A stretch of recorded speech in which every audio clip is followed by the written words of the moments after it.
Haleluya! Tugiye gukomereza ku gasubi ka kane, inzira rukumbi y'ukuri. Dusenge.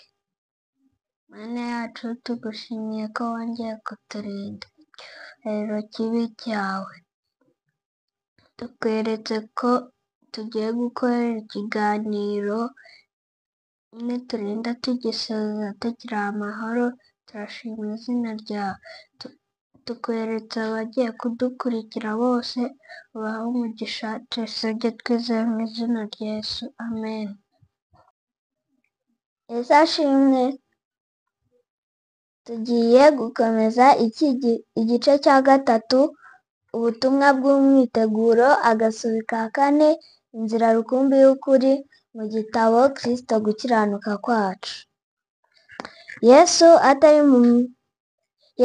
atari mu mutima, umurimo wo mu idini waba gusa ari imigenzo y'ubutita kandi ipfuye. Yesu atari mu mutima, umurimo wo mu idini waba gusa ari imigenzo y'ubutita kandi ipfuye. Iyo tubabaje umwuka w'Imana, icyifuzo cyo kwahagizwa no gusabana n'Imana kirangira vuba, ariko iyo Kristo ari muri twe, we byiringiro by'ubwiza, duhorana gutekereza no gukora ibijyanye n'ikuzo ry'Imana. Mu gitabo Review and Herald, April 17, 1888. Tugomba kwiga ubuzima bw'Umucunguzi wacu, kuko ari we wenyine rugero ruboneye ku bantu. Tugomba gutekereza ku gitambo kitagira akagero cy'i Kaluvari, tukitegereza ububi bushishana bw'icyaha ndetse gukiranuka kw'amategeko. Nushyira umutima ku nsanganyamatsiko yo gucungurwa, uzasohoka wujujwe imbaraga n'ubupfura. Uburyo wumva imico y'Imana bizarushaho kwimbika, kandi kubwo gusobanukirwa neza mu ntekerezo n'iby'inama y'agakiza uko yakabaye, uzarushaho gusohoza neza inshingano wahawe n'Imana. Uhereye ku kwemezwa kunonosoye, ushobora noneho guhamiriza abandi ibyerekeranye n'ukudahinduka kw'imico y'amategeko nk'uko bigaragazwa n'urupfu rwa Kristo ku musaraba, ukabahamiriza imiterere kirimbuzi y'icyaha ndetse no gukiranuka kw'Imana kwagaragariye mu gutsindishiriza uwizera Yesu nk'ikigombero cyo kuzumvira amateka y'ubuyobozi bw'Imana mu ijuru no mu isi. Mu gitabo Review and Herald, April 24, 1888. Mu kuzirikana cyane no kwemera byimazeyo uku kuri kw'ingenzi k'ubutumwa bwiza kuvuga iby'Umucunguzi wacu, igitambo cye cy'impongano ku bwacu, kamere kirimbuzi y'icyaha ndetse no gukiranuka kwa Kristo kugomba kwakirwa kubwo kwizera, hazagaragaramo imbabazi, gutsindishirizwa amahoro, ibyishimo no kunesha. Agasubi ka gatanu, ubutumwa butangaje. Gukurikira iyerekanwa ry'inzira rukumbi nyakuri kwavuyemo ubutumwa butangaje bwateguwe n'Uwiteka kugira ngo buyobore ubwoko bwe kumva akaga burimo, ngo bubashe gutarukana ingoga mu nzira itekanye. Ikibazo gikomeye kigomba kugaruka kuri buri wese mu bagize amatorero yacu ni iki ngo: nk'abiyita abayoboke ba Kristo duhagaze dute imbere y'Imana? Mbese umucyo wacu urabagirana ku isi mu mirasire ikeye kandi ihamye? Mbese nk'ishyanga twaba twariyeguriye Imana byimazeyo, twaba twararinze ubumwe bwacu n'isoko y'umucyo wose? Mbese ntabwo ibimenyetso byo kubora no gukendera bigaragarira mu buryo bubabaje cyane mu matorero ya Gikristo y'iki gihe? Urupfu rwo mu bya mwuka rwaromboreje ku bantu bagombye kuba berekana ubugingo n'umwete, kwera no kwiyegurira Imana kubwo kwitangira cyane ukuri. Ibihamya byerekeranye n'imiterere nyayo y'abiyita ubwoko bw'Imana birarangurura cyane kuruta izina biyita, kandi bigaragaza neza ko hariho imbaraga zimwe zaciye umurunga w'abakomangiraga ku rutare rw'iteka, kandi bigaragaza ko bagenda batwarwa kure mu nyanja badafite ikarita ibayobora cyangwa idira. Review and Herald, July 24, 1888. Biravugwa ko hariho imbaraga zaciye umurunga ukomangira itorero ku rutare rw'iteka, kandi ko abarigize bagendaga batwarwa kure mu nyanja badafite ikarita ibayobora cyangwa idira. Ni ibihe bintu bishobora kuvuza impuruza kuruta ibi? Ni izihe mpamvu zindi zemeza zishobora gutangwa kugira ngo tubone ko dukeneye guhindukira n'umutima wose tugahanga amaso ushobora kudukomeza wenyine? Agashuri ka gatandatu, kugarukira inkomangiro itekanye. Hakurikiyeho ubutumwa buvuga icyari gikenewe kugira ngo umurunga waciwe n'umwanzi usanwe, bityo tugaruke ku nkomangiro itekanye. Isomere witonze. Ntabwo bihagije kumenyera gusa kujya impaka ku kuri. Mugomba guhura n'abantu binyuze mu mibereho iri muri Yesu.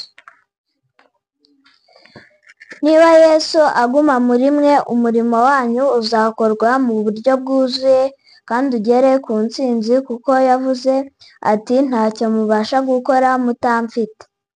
Yesu ahagaze arakomanga ku rugi rw'imitima yanyu. Nyamara muri ibyo byose bamwe bavuga ubudahwema bati, sinshobora kumubona. Kuki utamubona? Yaravuze ati, mpagaze hano nkomanga. Kuki udakingura ngo uvuge uti, injira mwami mwiza? Nshimishijwe cyane no kurangirwa uburyo bwo kubona Yesu. Bitabaye ibyo, sinari kumenya uko namubona, we nifuza cyane kugira. Ugurura urugi nonaha, uvane mu rusengero rw'umutima abaguzi n'abagurisha, maze urarike Uwiteka yinjire. Mubwire uti, nzagukunda n'umutima wanjye wose, nzakora imirimo yo gukiranuka, nzakurikiza amategeko yawe. Icyo gihe uzumva amahoro yo kugira Yesu. Mu gitabo Review and Herald, August 28, 1888. Agasubi ka karindwi, indunduro y'ubutumwa bw'umwiteguro. Ibyumweru bike gusa mbere y'uko inama y'inteko rusange iteranira i Minneapolis, Umwami Imana yohereje ubutumwa bukurikira nk'indunduro itangaje ku nyigisho zose zagiye ziza ukwezi ku kundi mu myaka hafi 2 zivuga kuri iyi nsanganyamatsiko imwe ihebuje. Ubwo butumwa ni ubu. Ni uwuhe murimo w'umugabura w'ubutumwa bwiza? Ni ukugabura neza ijambo ry'ukuri. Ntabwo ari uguhimba ubutumwa bwiza bundi, ahubwo ni ukugabura neza ubutumwa bwiza bumaze gushingwa. Ntibashobora kwishingikiriza ku bibwirizwa bya kera kugira ngo abe ari byo bageza ku matorero yabo, kuko uburyo ibyo bibwirizwa byari byararinganijwe bishobora kutajyana n'ibyo ubwoko bw'Imana bukeneye ubu. mu buryo bubabaje. Hariho ingingo zititaweho nyamara zigomba kwibandwaho cyane. Umutwaro w'ubutumwa bwacu ugomba kuba umurimo n'imibereho bya Kristo. Reka habeho kwibanda ku gutukwa, kwiyanga, kwiyoroshya no kwicisha bugufi kwa Kristo, kugira ngo imitima y'ubwibone no kwikunda ibone itandukaniro riri hagati yabo na Kristo, maze ice bugufi. Ereka abakumva Yesu mu nzira yanyuzemo ngo akize umuntu waguye, ubereke ko uwabaye incungu yabo yagombaga gufata kamere muntu akayambara no mu gihe cyo kuzura k'umwijima no gushishana biva mu kuvumwa na se, mu mwijima no gutinya gutukwa kwa se kubera ko umuntu yacumuye amategeko ye, kuko Umukiza yabonetse mu ishusho y'umuntu. Niba ururimi rw'abantu rwabishobora, sobanura ugusuzugurwa k'Umwana w'Imana, kandi ntutekereze ko wageze ku ndunduro nubona agurana intebe y'umucyo n'icyubahiro yari afitanye na se akayigurana kuba inyokomuntu. Yavuye mu ijuru aza ku isi, ariko ku isi yikoreye umuvumo w'Imana nk'incungu y'ubwoko bwaguye. Ntiyategetswe kubikora. Yahisemo kwihanganira umujinya w'Imana wagombaga kugera ku muntu bitewe no kutumvira amategeko y'Imana. Yahisemo kwihanganira gushinyagurirwa, ubugome, gusebwa, gukubitwa no kubambwa. Kandi amaze kuboneka afite ishusho y'umuntu, yicisha bugufi, araganduka, ntiyanga no gupfa, ariko uburyo bw'urupfu rwe bwatangaje isanzure yose kuko rwari ndetse urupfu rwo ku musaraba. Kristo ntiyari afite ikinya gituma atumva uburibwe no gukorwa n'isoni. Yarabyumvise byose mu buryo bubabaza cyane. Yabyumvise byimbitse kandi bikabije kuruta uko dushobora kumva imibabaro, kuko kamere ye yarushagaho kubonera kandi itunganye, yera kurusha iy'abanyabyaha yababarijwe. Yari nyir'icyubahiro w'ijuru, yanganaga na se. Yari umugaba w'ingabo z'abamarayika, nyamara yapfiriye umuntu urupfu. Yewe hejuru ya byose rwari urupfu rwambaye gusuzugurwa no gutukwa. Icyampa imitima y'ubwibone y'abantu ikabimenya. Icyampa bakinjira mu busobanuro bwo gucungurwa, maze bagashaka kwiga ubugwaneza no kwiyoroshya bya Yesu. Mu gitabo Review and Herald, September 11, 1888.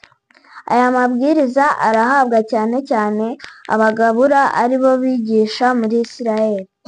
1. Bagomba kugabura neza ijambo ry'ukuri. 2. Ntibagomba guhimba ubutumwa bwiza, ahubwo bagomba kuvuga neza ubutumwa bwiza bwashinzwe. 3.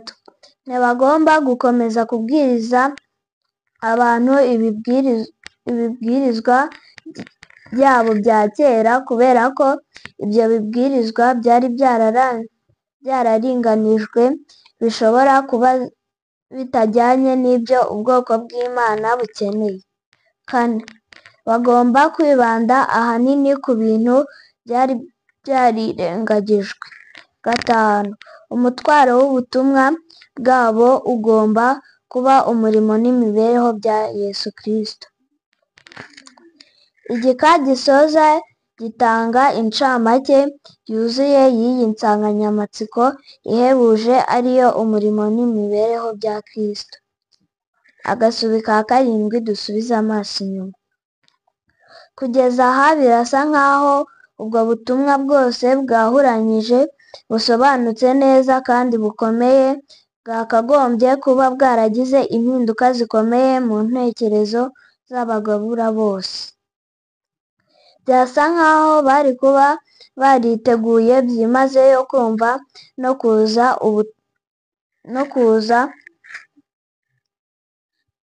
kuza ubutumwa bw'ububyutse, ivugurura no gusubizwamo intege bwaziye igihe bwerekanwa mu buryo busobanutse kandi bwitondewe binyuze mu ntumwa Uwiteka yahagurukije gutangaza ubwo butumwa. Umuti woherejwe n'Uwiteka ni uko abantu baguye b'abanyabyaha babarwaho gukiranuka kwa Kristo kuzuye. Nicyo cyari gikenewe.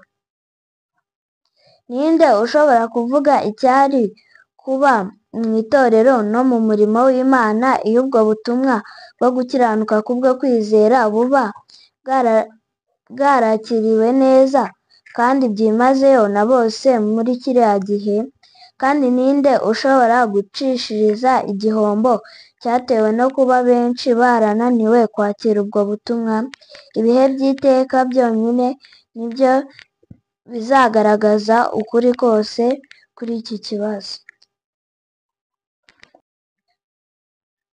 Ubutaha tuzarebera hamwe igice cya 4 kivuga ngo ubutumwa bwashyizwe ahagaragara mu nama.